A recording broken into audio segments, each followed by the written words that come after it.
versus right, us versus them. While we pay to keep our politicians fighting, how do we, the people, rise up and solve the great challenges of our time?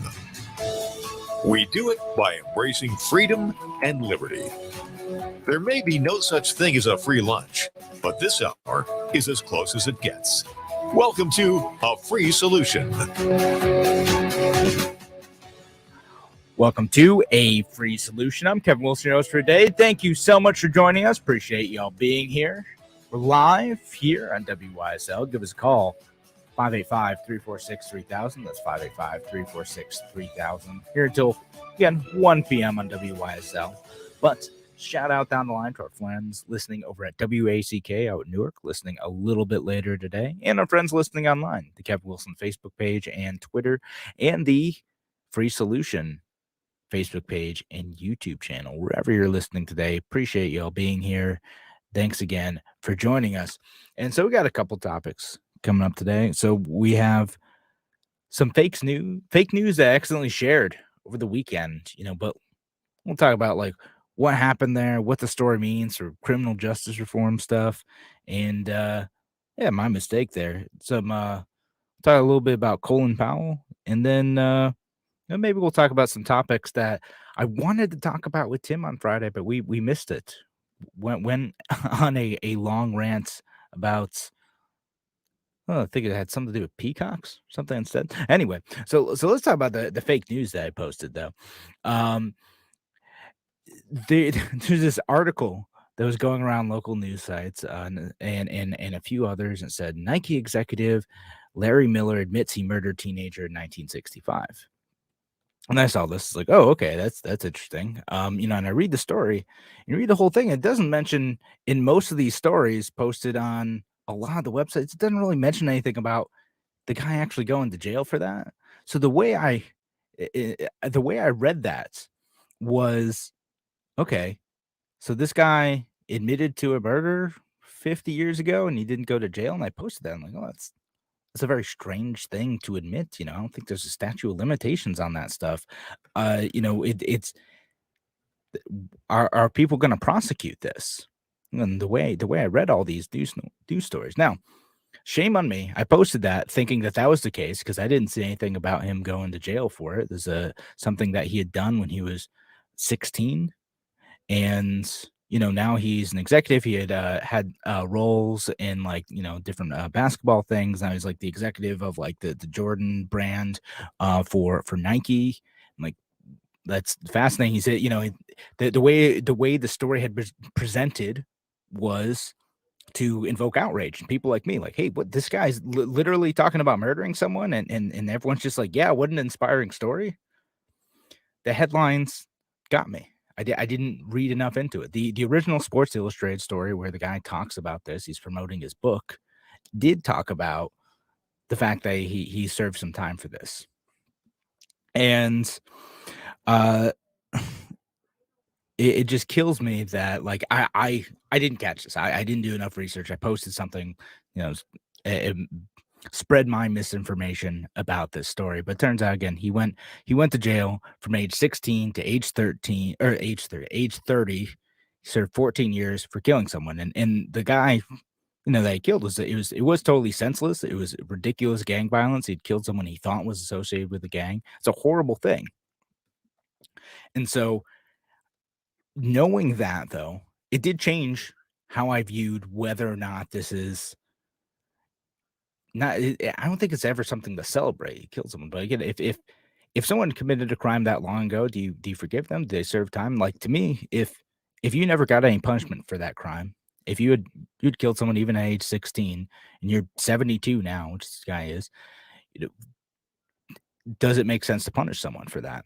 I think if you never turned yourself in, or you never got caught, or nothing ever happened, both legally and morally, yeah, you owe something to the family of those victims, or that victim, to come forward and to face some sort of punishment for your action, to make in some way that family whole. Because in this case, even though this person rose to prominence, after the death of another young person by his hand, it feels like you owe something to that. Not merely owe something to society through jail, but like owe something to the opportunity lost for this family.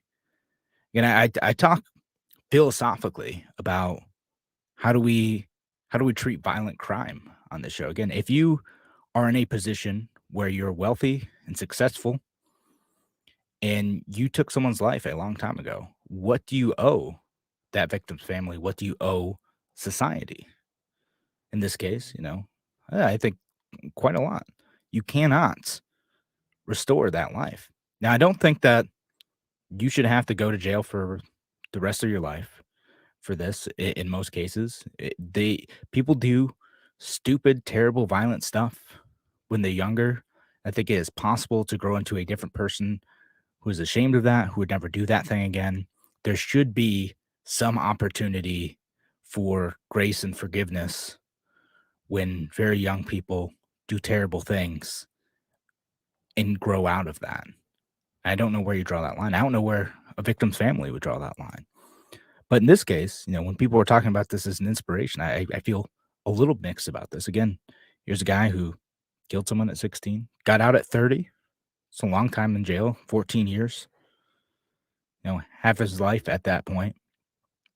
And then he did make something of himself. He found his way into the sports industry, into the apparel industry, and this is a successful executive. In some ways, you look at that and you say, okay, that's great.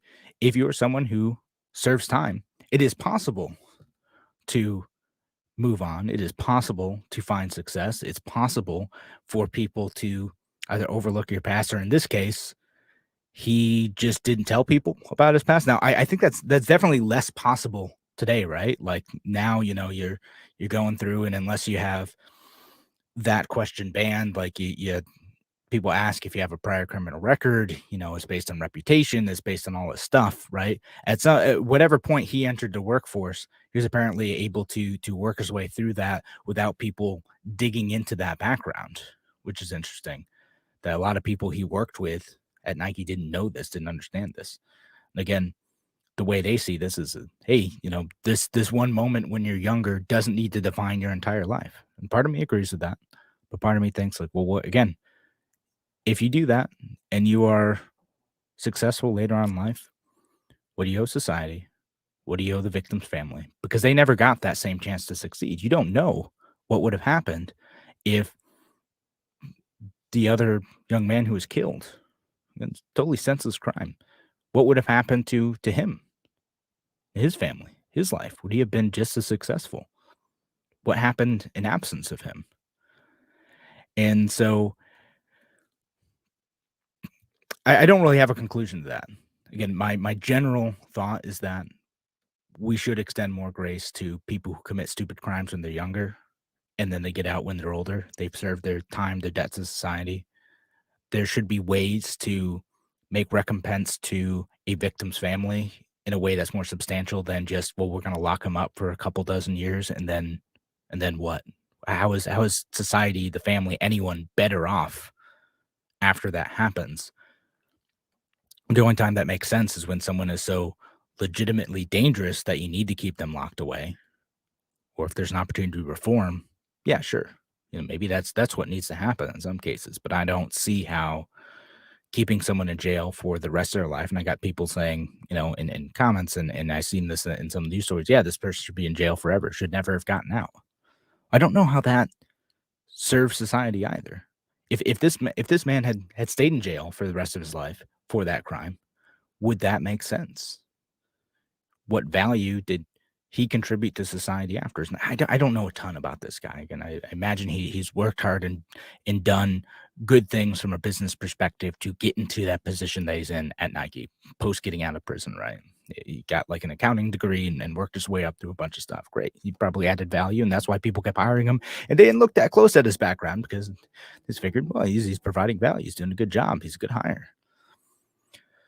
So that's just my early afternoon musings on the criminal justice system. Got caught by some fake news. When I do this, when I post some stuff, and you can see the original post in an edit on the Kevin Wilson page, facebook.com/Kevin Wilson ROC. I like to admit it, I like to talk about it. I get caught up in this stuff too. I see a story that makes me mad and I'm like, wow, what I'm gonna share that immediately. I do that sometimes too. It happens. I try not to do it too much. I try to make sure I get it right, but don't always do it. Gotten it wrong a whole bunch of times. It happens. I'm sure you guys do it sometimes too. Just admit it, move on. Try to get to the truth best you can. All right. So that's all I have on that stuff. So when we come back, we'll talk about some Colin Powell stuff. And yeah, I was going to talk about the Tim O'Connor, as he suggested, National Guard everything. I want to talk about that too. Thanks again for listening today. We'll be back on a free solution in just a few minutes.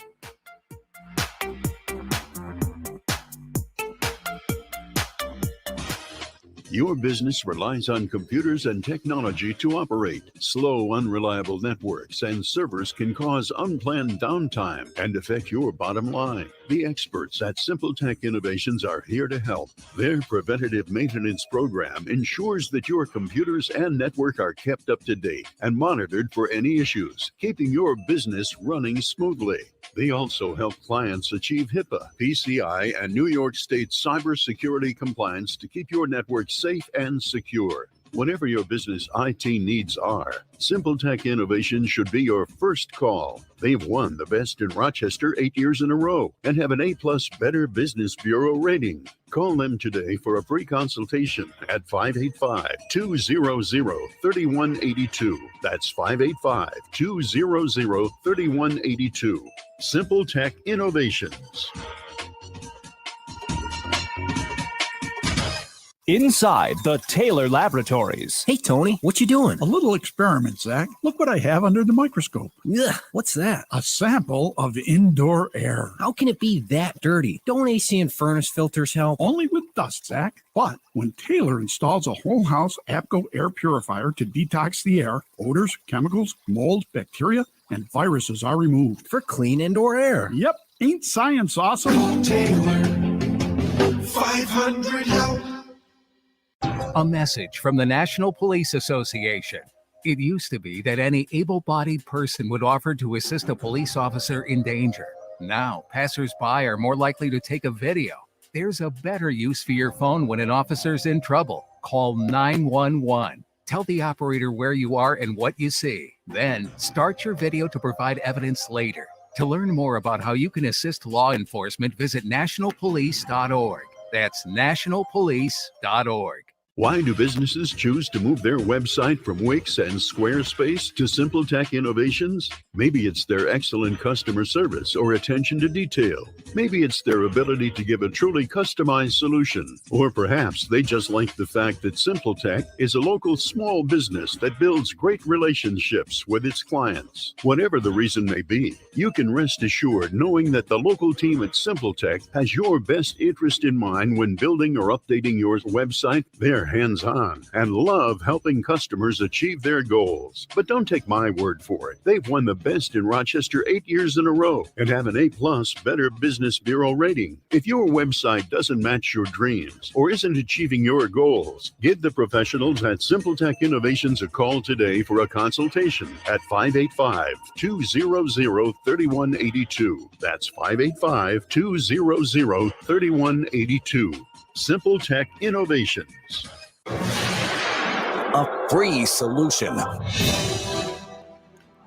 Welcome back to A Free Solution. I'm Kevin Wilson, your host for today. Getting to live here on WISL, so give us a call if you're listening to the live show, 866-552-1009. That's 866-552-1009, or leave your comments online.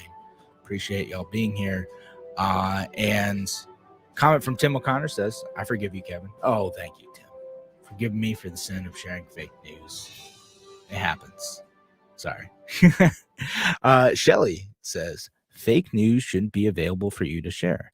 There should be consequences for reporting fake news at the source. Now, that's an interesting thought, Shelly. You know, like the only problem I see with this, right? Like, again, I don't like that. You know, I shared it. It was like, one of the local news stations, I'm not going to name them, but one of the local news stations had shared this, and it's one of those news stations that it looks like it's one of those copy and pasted stories. So like the big conglomerate that controls this had kind of pushed this out everywhere, right? Like, so it's one of those things. So someone had written it somewhere, pushed it out to all these other stations, ends up on the local news site, right? And they took snippets of the story from Sports Illustrated and then left out the very important detail of this guy did serve 14 years in jail for this crime, right? Again, shame on me for not looking deeper into that story, but also shame on them for leaving out that part and crafting the headline and the story in a way to generate engagement and outrage. It got me to share it. That's what it is. And I warned about this stuff on the show before and I fell into it. But in terms of fake news shouldn't be available for you to share, I don't trust anyone who would be the arbitrator of that to do so correctly. I'm not sure, Shelly, if you're implying, like someone should actually limit that, or you said there should be consequences for reporting fake news at the source. Maybe the problem becomes, are we who is going to make that determination and what should the punishment be, right? Like, think back to the Hunter Biden laptop story, right? That happened back in October. Twitter initially ended up banning the New York Post's link from being posted on their site. Ended up having like a Streisand effect on the reporting of that story, right? People just kept talking about it more. But Twitter decided that they were going to say, well, this is fake news. We're not going to allow anyone to look at this, and we're going to, punish accounts that spread this. Well, turns out that there was some level of truth to that story. I don't think it was as interesting as people made it out to be, but there's some level of truth to that story. So I don't want them doing that. I certainly don't want the government doing that. If I report something, that the government says, well, that's fake news, but I don't want the government to be the arbitrator of determining what those things are and then punishing either news stations or radio stations or whoever for reporting allegedly fake news, because again, are they going to be a good faith determiner of that resource, of the truth, of the facts of any given situation, particularly when it concerns actions by that very same government? Is it even possible to do so? No, I'd rather have liberty. I'd rather deal with the messiness of allowing some level of fake news to exist than to have the government especially do this. Or like, I don't like when Facebook and Twitter tries to do this. I don't think that they should be regulated so that they have to either have more control or less control over this. I think they need to figure it out for themselves, and we can criticize them when they mess it up. But no, I don't know what the consequences should be, other than me saying, hey, that link that I shared on my page, and again, you can look it up, facebook.com/Kevin Wilson ROC. You can criticize that local news company for posting an article that really was misleading, that left out a key detail of that story. And Tim says, Kevin Wilson, sometimes when it comes to news, I just make things up. So falling for fake news is no big deal to me. Oh man, Tim, I know you're joking, but I hope not. Following up, Shelley says, back in my day, papers would retract or correct their errors, albeit in very tiny print, but they held themselves to account. A free press should want to be truthful. Yeah, absolutely. Like, I would love to see that. And what's terrible is that a lot of news organizations don't do that anymore. Like New York Times, like a lot of times they will post something completely fake, and then after getting roasted for several days, they will post a tiny correction to that down to bottom, maybe, if they ever acknowledge the mistake at all. Because, admitting to the mistake to them seems worse than, just burying it, right? Like that they would rather, a lot of times these big news corporations would rather do that. And and it happened to me too. Me and Andrew, there's a local newspaper, a small independent newspaper, who had made a mistake to say that an election was over when it was not in fact over, and they had reported some misleading news about the campaign and the candidacy and the election and who had actually won those elections, and yeah, when they printed a retraction, they buried it, a couple weeks later in tiny print on an unrelated page. And we're like, okay, well, I guess they did issue a retraction. That's nice, I guess, but yeah, the damage is kind of already done. When these news organizations report stuff, they need to get it right the first time. And if they don't, we can choose not to patronize them. Again, I'm sure people listen to me and they say like, all right, well, Kevin got this thing way wrong and y'all can tell me. That's fine. I can take it. Y'all send me emails and leave me comments and call in and whatnot. I'm happy to do that. I try to get it right the first time. I'm not a news person. I'm an opinion guy. Like, again, I'm here to entertain you, but I still try to get things mostly right. Usually, unless I'm making a joke, which you should be able to tell, hopefully. I don't know. But I try to get things mostly right. And if I'm not, if I'm spreading a bunch of nonsense and, I am not able to own up to situations where I'm not telling the truth, then yeah, you just stop listening then, or, criticize me, criticize the station, whatever, tell me what it is. Again, I could take it. We should want to hold each other to account. And we need to do the same thing to local news organizations and national news organizations. If they're spreading nonsense and they're not issuing corrections and they're, misleading people with their headlines and their stories that, this came up recently too with the Joe Rogan thing, right? It's where CNN was reporting, like Joe Rogan was taking horse medicine, and he had Sanjay Gupta on his show to be like, Joe Rogan did, and he's like, well, why'd you lie about me? Why'd you let your network lie about me? Why'd you let that happen? He just stuttered and could not answer that effectively. And it's not that Joe Rogan's perfect. He's in a position like I am where he's and much more successful than I am, where he's mostly entertaining, mostly trying to have good conversations and think about what's going on with the world, make sense of what's happening. But this one affected him. And in this case, and the lie was they kept saying he was taking like horse medicine. And again, regardless of how you feel about ivermectin, that I don't really care. But in this case, it was prescribed by a doctor and they had given it to him as part of a course of treatment. Again, not endorsing ivermectin, but he wasn't taking horse dewormer. He didn't go to the vet and get it. He got human medicine. And all CNN could have had a good intellectual discussion about whether or not we should be taking ivermectin. We did that on this show. And I don't have the resources that CNN has. We did on this show, okay, well, what do the studies say? What's actually happening here? Does this make sense? Bring in some perspective, like what evidence is there that this works or doesn't work? Fine. But what they did instead is they saw that as an opportunity to dunk on their political enemies and just make fun of them and like, oh, look at this buffoon who is, taking animal medicine to cure COVID. What are these people are ridiculous? And that's not exactly what happened here. And who are they convincing with that? They're not convincing anyone. They're just, high-fiving their own team for the sake of views. And once again, circling back to what the original section of this, the topic of this was about, is that they're doing it for views and know that all these news networks, again, that is part of what it is. They need to get people in.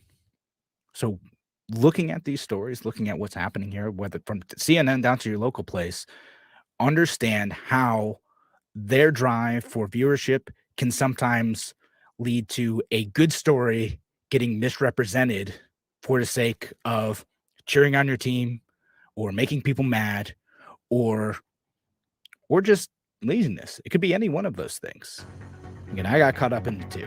It happens, but let's try to do better. All right, thanks again for joining us here on A Free Solution. Thank you for the comment, Shell. Again, if you have anything to contribute to this conversation, leave us a comment online or give us a call, 866-552-1009. That's 866-552-1009. We're going to be back with more on A Free Solution in just a few minutes.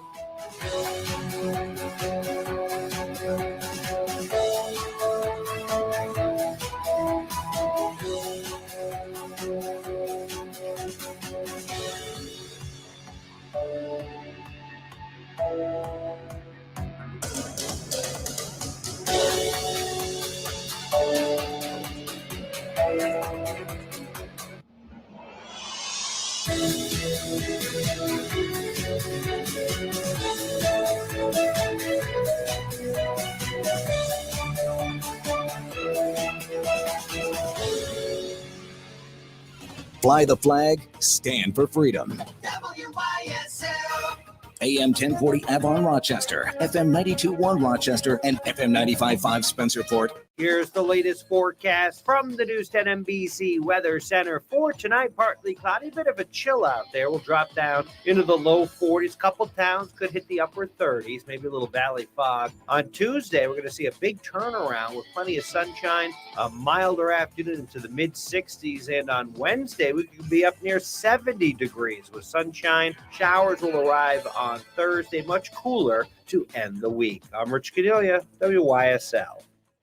At Springwater Amish Workshop, it's the end of the season sale on all outdoor furniture, including windmills, lighthouses, wishing wells, as well as furniture. Save on in-stock post-mount poly bird feeders, birdhouses, posts, and planters. They're reduced while supplies last. During this special clearance sale, Springwater Amish Workshop's ready to negotiate prices for certain pieces. Solid wood, American-made, pine country hutch, stained Michael's cherry, solid oak roll-top desk, stained provincial, pine 4-drawer dresser, stained a warm autumn wheat with smooth glide full extension drawers. Remember, the present furniture market requires long waiting periods for anything you order. Shop Springwater Amish Workshop and select the perfect piece that's in stock and ready to be yours now. Gazebos are still on sale, as well as a few in-stock storage sheds. Springwater Amish Workshop, 7936 Route 15 Springwater, open Monday through Friday 9 a.m. to 5 p.m., Saturday 9 a.m. to 3 p.m. Visit SpringwaterAmishWorkshop.com or visit them on Facebook. Call 585-669-9710.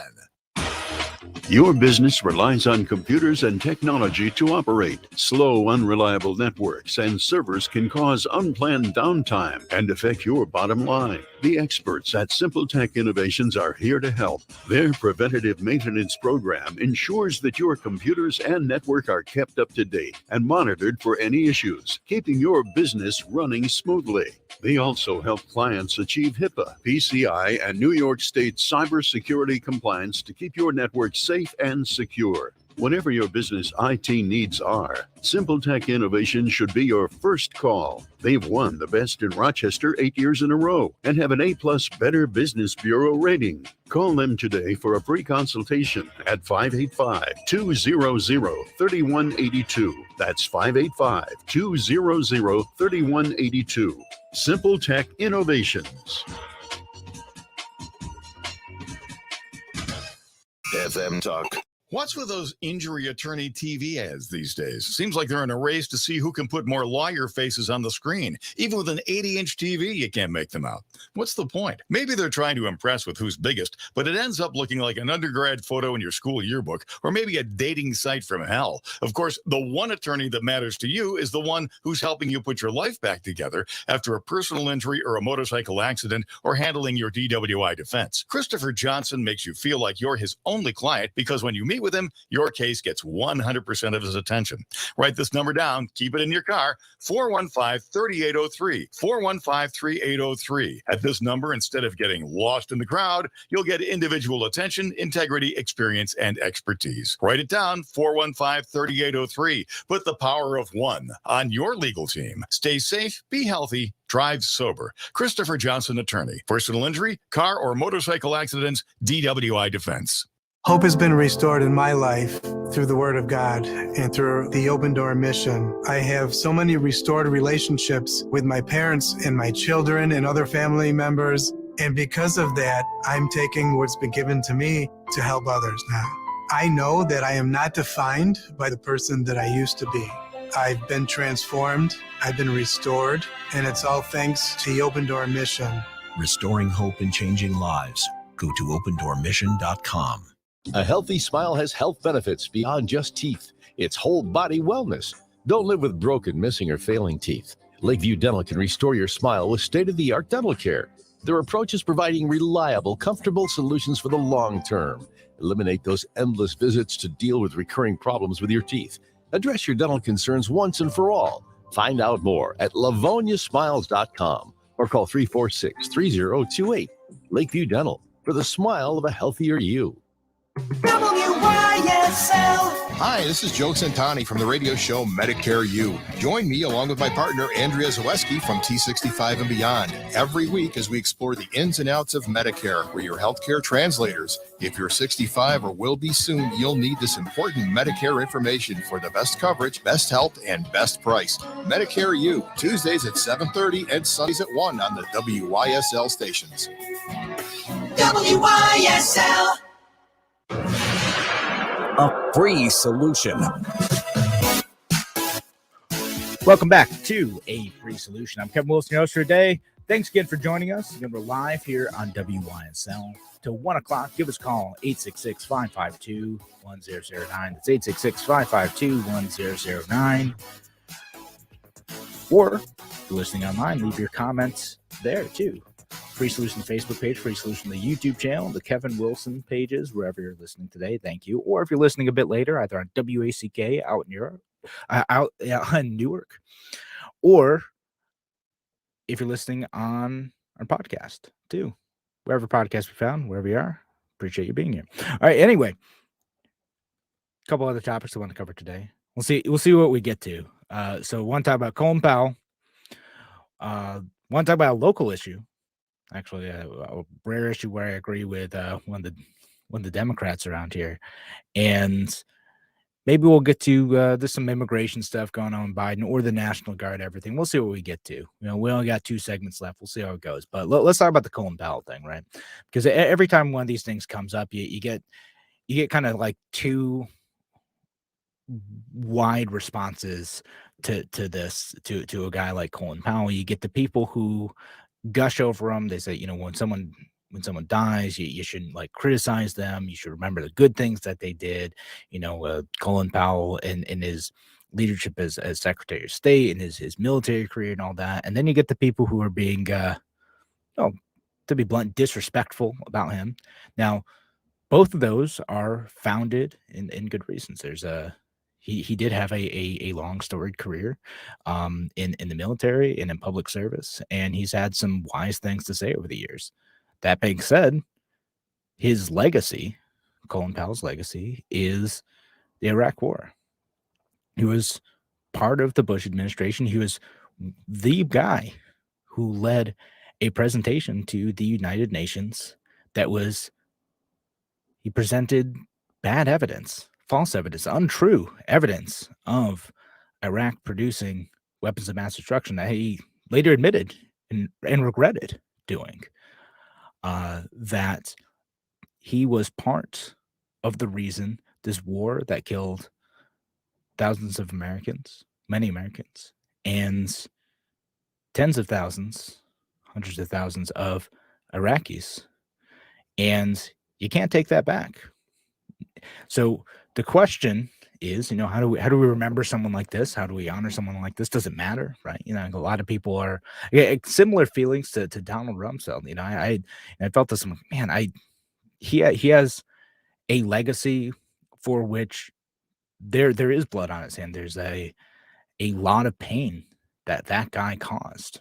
You know, not on the scale of a single murder that we talked about at the beginning of this show, but on the scale of entire communities, thousands and thousands and thousands of people dead because of their decisions. And we view that so much differently when it comes from someone like Donald Rumsfeld, who had died a while ago, and Colin Powell, who died, you know, just within the last day or so. And I wonder why that is, right? Like it's like almost like a qualified immunity thing, you know, when someone like President Bush, Colin Powell, Donald Rumsfeld, all the folks who were part of the decision to go into the Iraq War, something that I think was a mistake in retrospect, right? You know, I was 13 when that happened, right? Not that I had a strong, coherent opinion on that topic at the time, but obviously looking back in history, a lot of people like, we shouldn't have done that. Lots of people died, and maybe that wasn't the optimal outcome. People were terrified because Bush and his team had built up this idea of the axis of evil, of which Iraq was part, and that we needed to go in and stop them, to stop terrorism, to stop these bad, evil people from being able to operate. Not that Saddam Hussein was a good guy. Dude was a monster, like absolutely terrible. Like he was a bad dude. And so was his family, and so were the government that he propped up. Bad, bad folks. But we went in, and by we I mean the U.S. government, not me. The United States government went in, U.S. military went in, just destabilized that regime, ended up killing a lot of people in the process, and ended up setting off a chain of events. They killed many, many more. Led to the rise of things like ISIS, led to an Iraq civil war, led to a lot of pain and death. Not just one death, not just one guy that, where people are debating whether or not, that Nike executive should be, forgiven for that single death at his hands. It's more personal when that happens, but thousands of deaths. Statistics. Well, I think it was what Joseph Stalin who said, one death's a tragedy, a million deaths is a statistic. That's how it could feel with talking about the legacy of the Iraq War. Just numbers. You can get numb to it. You can not see the connection where these are people who had families, dreams, opportunities to grow and maybe become something great themselves. Not just one death, but hundreds of thousands. And read a comment from Tim. Tim says, I was in favor of it. So like Colin Powell, we learn, we grow, we understand that war, it's horrible. And that's part of what it is. Colin Powell's gone back and said, well, this is terrible. What I did was a mistake. What do we do with that? Like, again, when our government officials make decisions that lead to the death of many, many people, and that turns out to not be in our best interest, it turns out that isn't a decision that needed to be made to save other lives in the process. What do we do with those folks? We kind of, again, if you take that action, if you were to kill several thousand people as a private citizen, people would rightly see you as a monster. If people in positions of power with the government do that, say, oh, they made a serious mistake, we should vote them out. And we saw that, I'll draw that comparison to Governor Cuomo, who made a decision to put COVID-infected people into nursing homes, which resulted in, it seems like, the death of many, many people, something which I think that he should be held criminally accountable for. And yet we don't do that. We don't hold politicians to that same level. And even if Colin Powell grew to understand that, even if people like Tim and others, I kind of was too, again, but I was in favor of the Iraq War, but I was 13, and what the heck did I know back then? I didn't understand what war really was. I didn't understand what that looked like. Everyone was just all hyped up on, we've got to do something to stop these bad people, and Saddam Hussein's horrible, so of course we should go in and fix this problem. The U.S. military can do anything. They can fix anything. It's great. But no, what do we do with that? How do we forgive? How do we move on? Do we hold people like Colin Powell accountable, if not in the actual criminal sense, which we can no longer do with him, but in our memories, in his legacy, in the history books? How do we look at that? How do we understand the evolution of someone like that who may come to the conclusion that this was a terrible thing, that his misrepresentation of the evidence in Iraq was awful? What do we do with that? Again, I don't know here. I'm not sure. I'm not sure how we deal with a situation like that. Like, I can sit here and go on about it on my radio show. If I ever get into writing history again, I can, say like, hey, look, this guy should have absolutely known better, and he didn't. And a lot of people died because of that. I'm not going to lionize him. That's how I'm going to talk, but that's how I deal with this. I'm not going to participate in the like, oh, well, we lost a great man type of stuff today, because like, yeah, no, I get like he had some great things to say, but I don't know if I can square that with the legacy of the damage that he's done. And I can't, it's not really my place to forgive that, because I'm not the one who's directly affected by that. Other folks have to decide if they forgive that, if they're fine with it.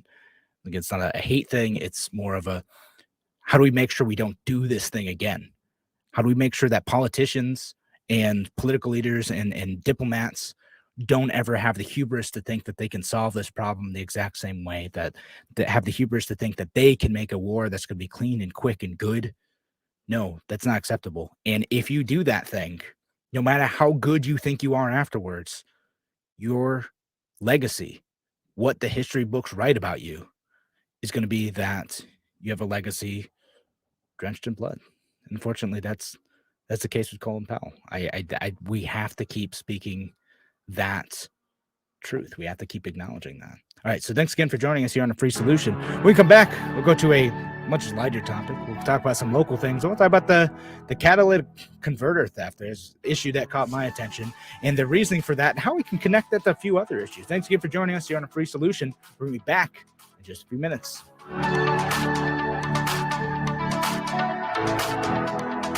Why do businesses choose to move their website from Wix and Squarespace to SimpleTech Innovations? Maybe it's their excellent customer service or attention to detail. Maybe it's their ability to give a truly customized solution. Or perhaps they just like the fact that SimpleTech is a local small business that builds great relationships with its clients. Whatever the reason may be, you can rest assured knowing that the local team at SimpleTech has your best interest in mind when building or updating your website. They're hands-on and love helping customers achieve their goals. But don't take my word for it. They've won the best in Rochester 8 years in a row and have an A+ Better Business Bureau rating. If your website doesn't match your dreams or isn't achieving your goals, give the professionals at SimpleTech Innovations a call today for a consultation at 585-200-3182. That's 585-200-3182.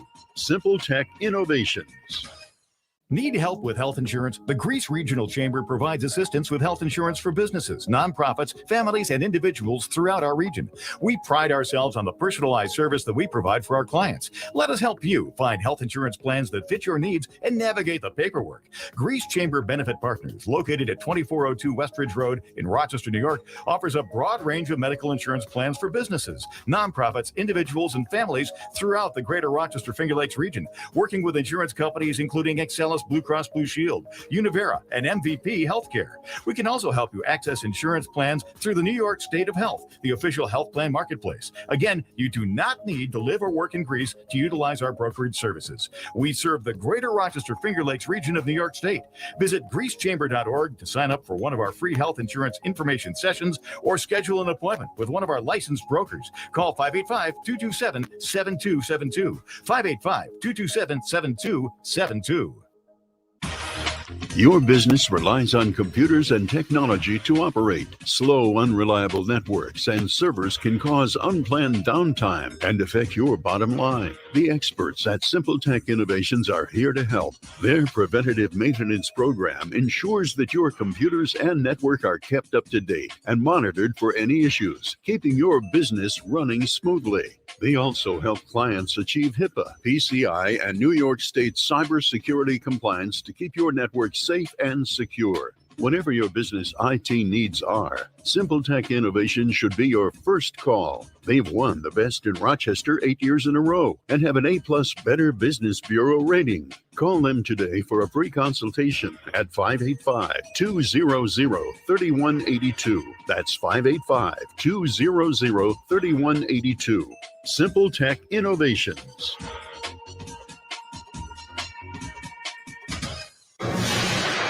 A free solution. Welcome back to a free solution. I'm Kevin Wilson, your host for today. Thank you so much for joining us. Appreciate y'all being here. And, talked about the heavy topic of Colin Powell and his legacy. Of course, dying from COVID and everything. But I want to talk about like a local issue. I feel like it's only worth spending a segment on, but the reasoning for this. So let me back up. There was a law that was passed in the Monroe County Legislature that would have, in theory, right? They said this would help with the rising theft of catalytic converters. Now, why are there a bunch of people stealing catalytic converters? Well, apparently they're worth a lot of money, right? Like you take them to like a scrapyard, you can sell the metal. It can get you thousands of dollars for stealing one catalytic converter. And they're not super hard to steal from cars. You can just get in there, cut them off, do your thing, right? So you run into this problem, right? Like where, okay, they're taking these catalytic converters and they're trying to sell them to like these recycling centers, and then in scrapyards and other things like that. And these recycling centers, they're not sure if this is a legit thing or not. So some of them take it, some of them don't. It depends on the place, right? Well, so the county decided to do something about that and basically require a whole bunch more paperwork and verification to determine whether or not this was a legit sale, right? And so this bill passed, but then the county executive vetoed it, right? And this is what caught my attention, right? Again, Adam Bell, he's a Democrat county executive. He vetoed this bill, and he's like, well, when he was explaining to reporters why he vetoed it, he's like, well, this is just going to, make a bunch of businesses have to do a bunch of extra paperwork, and then people just go to another county and just sell their stuff there. It's basically, it's going to hurt jobs without actually solving the problem itself. And like I looked at that, I was like, wow, we could apply that logic to so many things. And I wish that the county executive, Democrats everywhere, and Republicans everywhere for that matter, would apply that logic to a bunch of things. Like we're looking at like marijuana sales. Like, oh, well, maybe we'll make it more expensive in the city. Well, what's that going to do, y'all? People just going to go to the burbs to buy their weed, their legal New York State approved weed. That's what they're going to do. If you have passed county or city specific gun laws, well, what are people going to do? You just go elsewhere. Like people, if bad guys want guns, you can get guns, or it'll push people to the black market. Like that, it doesn't solve the core problem. In these cases, there's all these issues where people are like, well, in our county, we're going to do this thing to make life difficult for businesses because, we're going to get more verification on this dangerous item or this thing that's being trafficked or whatever, right? Like you put in these regulations, but guess what? Bad guys and markets, they don't even necessarily have to be bad folks. They find a way. If there's an easy outlet, if there's an easy alternative immediately outside the county to go and sell your stolen goods, it's possible to do that. Treating these folks like, in the same way that we might treat pawn shops. And I don't know that it makes sense. I get that this is a problem that people want to be able to solve. But the Republicans pushing for this, and in this case, it is, mostly Republicans who think that they can, who think that they can solve the problem through extra government regulations. Listen, this is what it is. It's extra government regulations. Sorry, Republicans, you're making life more difficult for local businesses. I think Adam Bell is right on this one. We don't need to add this thing. This isn't going to solve the fundamental issue. The other issues that we need to solve are, again, how can we work on crime in our areas? How can we decrease incentives for this sort of behavior? How can we do that without it making life difficult for local businesses who are just trying to operate and make a buck? Like what is this actually going to fix that there isn't an easy alternative for? Again, I would love if Adam Bello, the Democrats who see his logic in this, would apply this to other situations. There's so many other situations where we could look at this and say, oh yeah, like this, because it's easy to do this thing 2 miles away, this isn't going to fix the problem. Maybe we need to think of another approach to this. And again, there's a legitimate problem here. People are stealing catalytic converters. It's not great. Can you do that without having to require a bunch of paperwork, require extra checks, require, extra liability for these businesses they're doing this thing? Maybe. I think there's a better way to do it. I don't know how we convince people who think that the only way you can solve a problem is through government, what that is. And so it's locally, it's kind of turned into, a little bit of back and forth between Republicans and Democrats. Whatever. I try not to get like comment on like the local, Republican Democrat spats.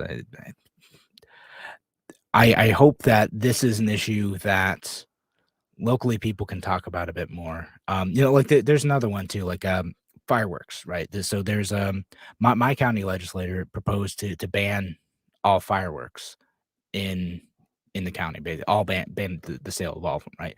On the premise that, well, people keep buying these these big fireworks, which aren't even legal, so there is a legitimate problem, right? There's a legitimate problem where people are setting off big, loud, noisy fireworks in city neighborhoods, and it was, especially last year, obnoxious. You live in the city, it is terrible and noisy. And this year, 4th of July, luckily there wasn't as much of this going on, but 4th of July, people were sitting in the park behind my house and setting off fireworks and waking up my baby, and oh my goodness, I was mad.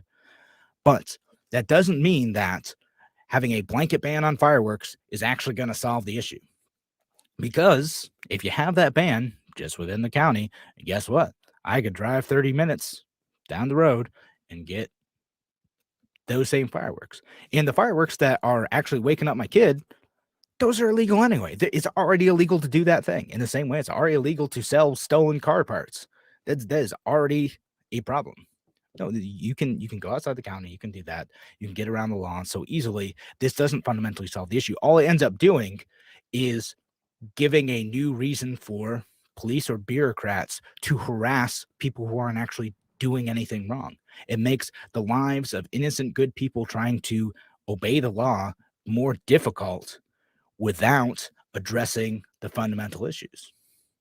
Again, I don't know how to solve the issue of fireworks. I don't know fully how to address the issue of stolen car parts. I don't. You could do different tracking. You could do security cameras. I mean, again, it's funny. The producer and I were talking about this over, the break. Even it's funny. Like, even if you call in because you've had something stolen from you, doesn't always mean something's going to get done about it. If you ever had a package stolen or something, stolen out of your car, unless you get very clear, crystal clear video and it's easily identify who that person is, that problem's not going to get solved. I'd rather work there, right? Like, how do we secure our stuff better? How do we solve crimes better? How do we address those issues? And how do we work together as a community to apply social pressure or other types of things that don't require the strong arm of the state to address community issues like noise, right? To educate people, you can't always get all the jerks out. And even if you make all the laws in the world to ban every type of firework in this area, guess what? People are still going to be able to find a way to make a ruckus. I guarantee you they're very good at it. You get enough people in one place and they're going to find ways to make some noise and to disrupt your neighborhood. It's just what happens. So we have to find ways to live with that and find the balance of where do we bring the government involved to intervene in these cases, and what level of force and oversight is optimal in this case. And I tend to lean on the side of very little. Okay, thanks again for joining us here on A Free Solution. Appreciate y'all being here. And one last thing before we go. Go Bills. All right, had to get that in there because Bills are playing on Monday night. Go Bills. All right, thanks again for joining us on Free Solution. We'll be back. Larry Sharp will be in tomorrow. All right, thanks again. Take care.